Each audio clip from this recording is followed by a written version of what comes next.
est une île de la mer du Nord appartenant au Danemark. Elle se situe près de la côte sud-ouest de la péninsule du Jutland, c'est l'une des plus grandes des îles de la Frise du Nord. Administrativement, elle appartient entièrement à la commune de Fano. Cette île est la plus septentrionale des îles des Wadden. Elle se situe entre l'île de Mando et la péninsule de Skalingen. La superficie de l'île est d'environ 56 km² et elle mesure 16 km de long et 5 km de large.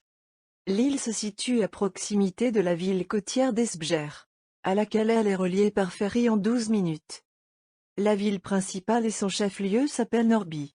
Les autres principaux bourgs sont Sondero, Fano et Rindby. La diversité de son environnement est une caractéristique de cette île. Sans aucune surprise, le sable est très commun. Le rivage occidental de l'île est constitué d'immenses plages et de la mer. Elles sont peu profondes du fait de bancs de sable notamment au nord-ouest de l'île. Fano est marqué par des landes de bruyères et une petite forêt de pins. L'économie de Fano est fondée sur le tourisme tout au long de l'année. Le nombre de visiteurs estivants est d'environ 30 000 par an. Les attractions principales sont les plages de sable blanc, les passages d'oiseaux maritimes migrateurs et les deux villes portuaires marquées par leurs histoires maritimes.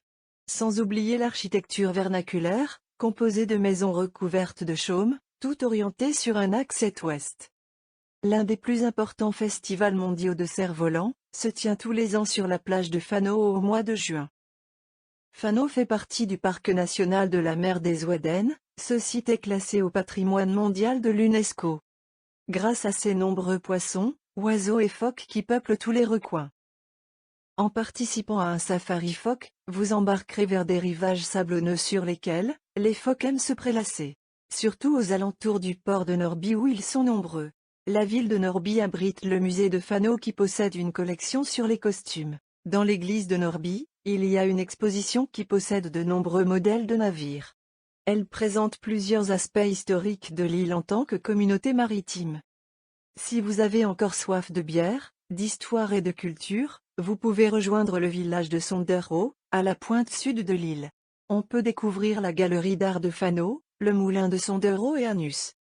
L'été est la période idéale pour visiter l'île et profiter au maximum des plages.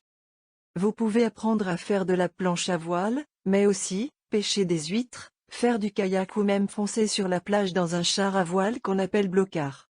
Les enfants adorent faire du cerf-volant sur la côte, ou relever le défi de celui qui ramassera le plus d'ambre sur la plage. Celle du sud de l'île regorge de cet or du nord. L'été est également la saison des festivals et des compétitions, avec le festival de tricot de Fano, qui attire plus de 10 000 visiteurs. Il y a aussi le festival de contes et le traditionnel festival de cerfs-volants.